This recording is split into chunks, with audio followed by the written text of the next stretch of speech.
Assalamualaikum warahmatullahi wabarakatuh. Halo pemirsa Ekstradisi Channel. Selamat bertemu kembali dengan kami di cerita kisah nyata misteri. Nah pemirsa, di episode kali ini kami akan menceritakan atau kita akan mundur ke masa lalu ketika di tahun 1990-an. Jadi cerita ini dari narasumber bernama Atika, dan saat kejadian Atika berumur 21 tahun dan Atika itu adalah seorang janda.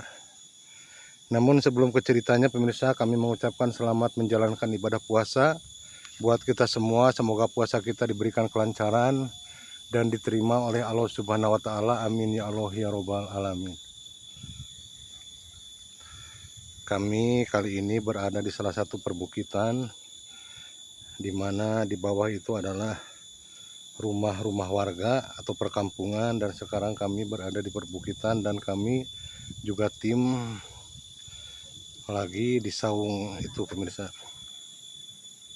Pemirsa, kami bertemu dengan narasumber bernama Atika, dan kami bertanya kepada Atika, siapa tahu beliau mempunyai kisah atau kisah yang misteri atau horor, dan beliau pun sangat antusias sekali menceritakan pengalamannya yang terjadi pada tahun 1990 di mana beliau masih berusia 21 tahun. Beliau menceritakan kepada kami kadang sambil menangis, kadang sambil tersenyum, katanya merasa kembali ke masa yang lalu. Dan Atika saat itu berasal dari perkampungan yang hampir dekat dengan pegunungan. Pemirsa, di mana di perkampungan tersebut belum ada yang namanya aliran listrik. Jadi semua penduduk menggunakan minyak tanah untuk menyalakan atau lampu tempel dan juga obor. Begitupun juga di rumah Atika hanya menggunakan lampu tempel, dan Atika sendiri pemirsa tinggal bersama ibunya karena bapaknya Atika sudah meninggal dunia beberapa tahun yang lalu. Dan kisah nyatanya dimulai dari sini. Saat itu di tempat atau di desa Atika lagi gencar-gencarnya atau lagi rame-ramenya yang namanya pemutaran film di THR atau Taman Hiburan Rakyat. Kebetulan lokasi THR tersebut lumayan jauh dari perkampungan atau dari rumah Atika, sekitar 1 kilo untuk menuju THR tersebut, dan Atika harus melewati jalanan kampung, jalanan yang belum diaspal atau di hot mix seperti sekarang ini. Terus harus melewati pesawahan dan juga harus melewati pemakaman. Nah, di saat melewati pemakaman itulah yang membuat Atika kadang takut kalau nonton film di THR tersebut. Di tahun 90-an, di mana film Rhoma Irama atau Oma Irama sedang booming atau sedang ditunggu-tunggu para penonton atau penggemarnya dimanapun berada. Nah, saat itu di THR tersebut akan memutar film Oma Irama yang berjudul Gitar Tua. Atika sangat antusias sekali ketika mendengar bewara di mobil yang mengabarkan atau memberitakan kalau nanti malam akan diputar film Rhoma Irama berjudul Gitar Tua. Lalu Atika pun mengajak teman-teman yang lain, namun teman-teman yang lain katanya tidak punya uang untuk membeli karcis, dan kebetulan harga karcis waktu itu sekitar 300 rupiah atau 300 perak. Singkat cerita, malam pun tiba. Sekitar jam 7 setelah sholat isya, Atika pun segera berdandan untuk menonton film ke THR tersebut. Namun Atika sangat bingung karena tidak ada teman untuk menuju ke THR tersebut. Atika memberanikan diri membawa senter karena Atika mengidolakan sekali yang namanya artis Rhoma Irama waktu itu. Atika pun berangkat menuju ke lokasi atau ke THR yang berada di desa atau di kampung sebelah dengan jarak tempuh 1 kilo atau sekitar setengah jam perjalanan. Atika pun berangkat sendirian melewati jalanan umum atau jalanan yang biasa dilewati mobil dan juga motor. Namun kalau malam hari sudah tidak ada lagi yang namanya mobil dan motor yang lewat. Atika berjalan sendiri karena kebetulan entah kenapa malam itu tidak ada atau Atika tidak melihat orang dari kampung lain yang juga menonton ke THR atau berjalan menuju ke THR tersebut. Jadi Atika sendirian berjalan menyusuri pesawahan dan juga melewati kuburan, dan singkat cerita Atika pun sampai ke lokasi THR tersebut. Atika menceritakannya sangat senang sekali melihat para penjual, pedagang kacang tanah rebus dan juga kacang tanah sangrai yang disimpan di nyiru, atau bahasa Sunda sebutnya nyiru. Atika pun membeli untuk bekal nanti nonton di dalam THR. Ternyata di lokasi THR tersebut sudah banyak sekali yang akan menonton, sudah berkumpul, sementara yang lainnya ada yang sudah masuk karena ada bewara dari pengarah suara, katanya kepada para penonton yang masih berada di luar, harap segera memberi karcis dan langsung saja masuk karena film sebentar lagi akan diputar. Nah, lalu Atika secepatnya membeli karcis dengan harga Rp300. Setelah memberi karcis, Atika pun masuk ke dalam THR tersebut. Namun yang anehnya pemirsa, zaman dulu katanya tidak ada yang namanya kursi tempat duduk seperti di bioskop sekarang. Jadi semua penonton itu duduk di lantai dengan beralaskan koran ataupun beralaskan kardus. Jadi semuanya berjajar duduk di tembok di lantai sambil menghadap ke layar yang akan memutar film. Lampu di dalam THR pun padam dan langsung film pun diputar. Atika dan penonton yang lain sangat menikmati, sangat bahagia sekali melihat artis idolanya atau artis favoritnya Rhoma Irama sedang beraksi di film berjudul Gitar Tua tersebut. Karena kebetulan Atika sangat menyukai atau mengidolakan Rhoma Irama dan Yati Octavia, artis terkenal pada zamannya atau pada tahun saat booming. Nah pemirsa, di pertengahan film sedang diputar, tiba-tiba ke hadapan Atika ada dua orang pemuda yang duduk di samping Atika. Atika sangat heran karena kedua pemuda itu sama persis dari rupanya, dari pakaiannya, bahkan wajahnya pun hampir sama, yaitu kembar pemirsa. Jadi si kembar itu duduk di samping Atika dan memperkenalkan diri dengan nama Satria dan Satrio. Atika bisa membedakan dari kedua nama tersebut. Satria memakai dengan karang yang ada di pipi kanan, sedangkan Satrio dengan karang atau tai lalat di sebelah pipi kiri. Namun semuanya mirip, tidak bisa dibedakan. Namun setelah mereka memperkenalkan diri atau memperkenalkan nama kepada Atika, mereka pun tidak banyak bicara dan fokus ke film yang sedang diputar. Singkat cerita, film pun selesai dan penonton siap-siap untuk keluar dari ruangan atau keluar dari THR tersebut, termasuk Atika dengan keluarnya sangat berdesakan. Nah, saat Atika keluar berdesakan, Atika menyempatkan diri menoleh ke belakang melihat si kedua pemuda kembar tersebut, namun Atika tidak melihatnya, dan Atika pun terus keluar sambil melihat kanan kiri untuk memperhatikan atau melihat kedua anak muda kembar tersebut. Setelah di luar, Atika pun mencari sosok kedua anak muda tersebut, namun Atika tidak juga melihatnya, dan Atika berpikir mungkin kedua anak muda tersebut sudah pulang. Dan Atika pun secepatnya berjalan menuju ke arah pulang. Namun di situ Atika merasa ragu atau ketakutan karena saat itu sedang gerimis juga. Jadi Atika memikirkan harus melewati pemakaman dan juga pesawahan sendirian. Atika pun berdiri sebentar di pinggir jalan. Siapa tahu ada orang yang lewat atau sejalur atau sejurusan dengan jalan yang akan ditempuh Atika, yaitu jalan pemakaman dan juga pesawahan. Namun sampai beberapa lama malahan orang-orang atau penonton-penonton yang lain sudah tidak ada satupun, cuma tinggal Atika, dan Atika pun memberanikan diri untuk berjalan melanjutkan perjalanan dan harus melewati pemakaman. Di situ Atika saat berjalan sangat ketakutan, namun Atika terus memberanikan diri melangkahkan kakinya dengan hanya memakai penerangan senter yang dibawanya. Saat Atika berjalan dengan rasa ketakutan, tiba-tiba dari belakang ada yang mengucapkan salam. Sempat Atika kaget mendengar suara itu, lalu Atika menengok ke belakang. Ternyata yang mengucapkan salam tersebut adalah si anak muda kembar yang bertemu di dalam THR.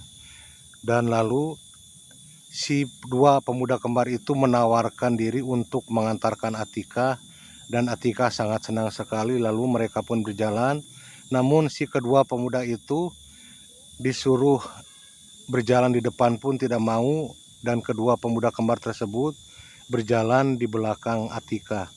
Dan singkat cerita, sampailah ke rumah Atika. Lalu Atika mempersilahkan kedua anak muda kembar tersebut masuk ke dalam rumah. Dan kedua anak muda kembar tersebut pun duduk di kursi rotan di rumah Atika. Atika sangat kagum sekali melihat ketampanan dan kegantangan kedua anak muda kembar tersebut dengan aroma minyak wangi atau parfum yang sangat harum, dan belum pernah Atika mencium aroma parfum seharum itu. Lalu Atika pun pamit untuk mengganti baju atau mengganti busana dulu, dan Atika masuk ke dalam kamar untuk mengganti bajunya. Selang beberapa menit Atika mengganti baju, lalu Atika pun keluar dari kamar dan Atika ke ruangan teras di mana kedua anak kembar itu duduk di kursi yang ada di rumah Atika. Namun Atika sangat kaget karena kedua anak kembar itu atau anak muda kembar itu sudah tidak ada di kursi. Atika mencari keluar, ternyata sudah tidak ada, hanya Atika mencium parfum yang dipakai kedua anak muda kembar tersebut. Atika di situ bingung kenapa kalau mereka pulang atau pergi atau pamit tidak basa-basi dulu ke Atika.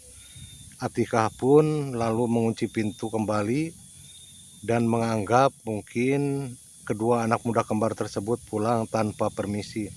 Dan Atika sangat kaget karena di atas meja Atika melihat bungkusan dari kain putih. Lalu Atika mendekatinya, merabanya, dan saat dibuka ternyata di dalam bungkusan itu adalah bunga kemboja atau bunga yang biasa tumbuh di pemakaman. Di situ Atika merasa heran kenapa kedua anak muda kembar tersebut pergi atau pulang tanpa permisi atau tanpa pamit atau tanpa basa-basi sama Atika, justru meninggalkan bungkusan yaitu bunga kemboja atau bunga yang biasa tumbuh di pemakaman. Di situ Atika bertanya-tanya dengan kejadian itu, namun Atika semua kejadian itu Atika hiraukan karena melihat kegantengan, dan Atika pun terus memikirkan kedua anak muda kembar tersebut berasal dari mana dan tinggalnya di mana, kenapa mau mengantarkan Atika ke rumahnya, dan sangat baik sekali kepada Atika. Seminggu sudah berlalu dan di THR juga ada pemutaran film lagi, namun bukan pemutaran film Rhoma Irama. Biasanya Atika kalau bukan Rhoma Irama atau film Rhoma Irama, Atika jarang sekali nonton. Namun kali ini bukan hanya ingin nonton, namun Atika hanya ingin bertemu dengan kedua anak muda kembar tersebut. Siapa tahu di THR tersebut bisa bertemu kembali dengan kedua anak muda kembar itu. Atika pun pergi sendirian tanpa teman ke THR yang jaraknya hampir 1 kilo. Nah, setelah sampai di THR tersebut, Atika celingukan mencari sosok kedua anak muda kembar tersebut, namun Atika tidak menemukannya atau tidak melihatnya. Atika pun singkat cerita masuk ke dalam THR untuk menonton film yang akan diputar. Di dalam THR pun Atika terus mencari ke sekeliling penonton yang ada di situ, namun Atika tidak melihat atau tidak tampak ada keberadaan si kedua anak muda kembar tersebut. Atika di situ mulai sedih karena jauh-jauh menonton film atau datang ke THR tersebut ingin bertemu kedua anak muda kembar tersebut, namun tidak ada atau tidak dilihatnya.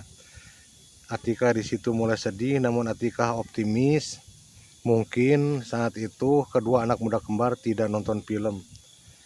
Dan di saat akhir-akhir pemutaran film akan selesai, tiba-tiba Atika melihat ke pojok di ruangan tersebut. Ternyata disitulah anak muda kembar yang bernama Satria dan Satrio sedang berdiri memperhatikan dan senyum kepada Atika.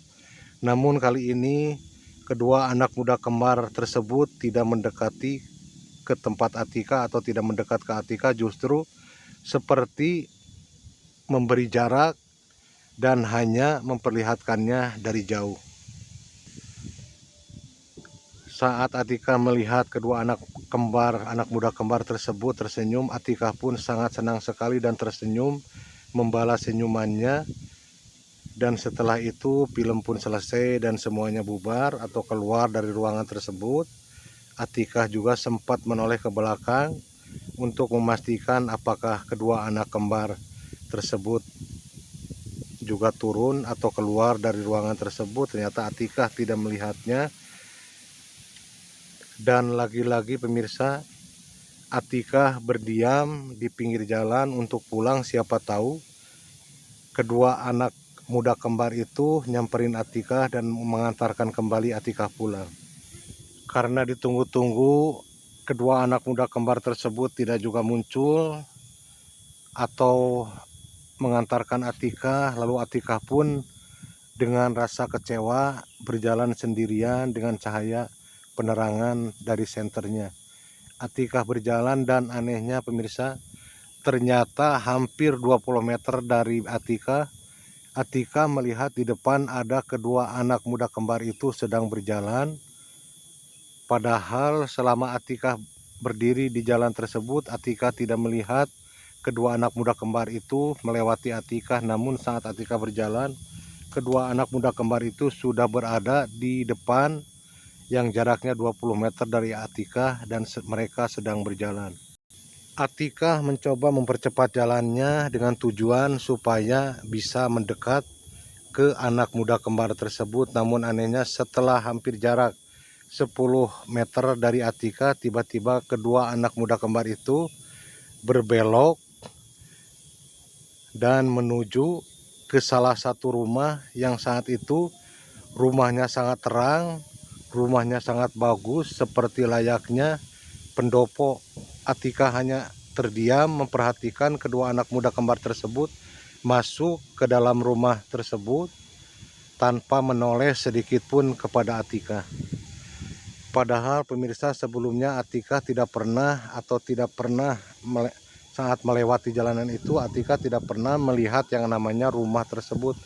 Namun pada malam itu anehnya ada rumah yang belum pernah dilihat dan si kedua anak muda kembar itu masuk ke dalam rumah tersebut. Di situ Atika mulai bertanya-tanya dalam hatinya sambil berjalan untuk menuju pulang.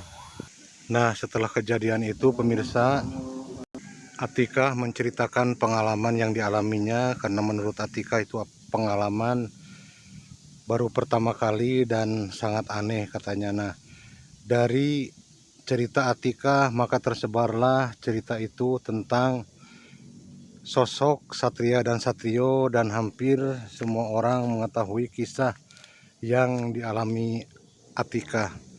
Nah, dan beberapa hari kemudian setelah kejadian itu datang seorang ibu-ibu menjumpai atau menemui Atika dan menanyakan tentang kejadian yang dialami Atika. Dan kebetulan pemirsa, ternyata si ibu-ibu tersebut adalah ibu kandungnya sosok kedua pemuda kembar yang bernama Satria dan Satrio. Lalu si ibu tersebut menanyakan ciri-ciri dari pemuda kembar yang mendatangi Atika. Dan Atika pun menceritakan secara detail bentuk tubuhnya, bentuk mukanya, dan juga tai lalat atau karang yang ada di pipi Satria dan Satrio. Dan si ibu yang mengaku ibunya Satria dan Satrio itu menangis sambil memperlihatkan foto Satria dan Satrio, anaknya yang kembar itu, yang meninggal sekitar 10 tahun yang lalu ketika Satria dan Satrio berumur 15 tahun karena tenggelam di Sungai Citanduy. Ibunya Satria dan Satrio itu merasa sangat senang karena anaknya mendatangi Atika, karena setelah meninggal ibunya Satria dan Satrio tidak pernah memimpikan apalagi bertemu seperti yang dialami Atika, bisa bertemu dengan sosok almarhum atau mungkin jin korinnya dari anaknya, yaitu Satria dan Satrio. Ibunya Satria dan Satrio menceritakan kronologis kecelakaannya atau meninggalnya kedua anak kembar tersebut ketika Satria dan Satrio sewaktu berumur sekitar 10 tahunan pergi ke Citanduy bersama teman-temannya berenang ke Citanduy. Namun malang nasib Satria dan Satrio, yang awalnya katanya Satria terseret arus, Satrio menolong, namun malahan keduanya meninggal dengan secara tenggelam di Sungai Citanduy tersebut. Nah, jadi kami mendoakan semoga almarhum Satria dan Satrio semoga diterangkan di alam kuburnya, diampuni segala dosa-dosanya, dan berada di pelukan Allah Subhanahu wa Ta'ala.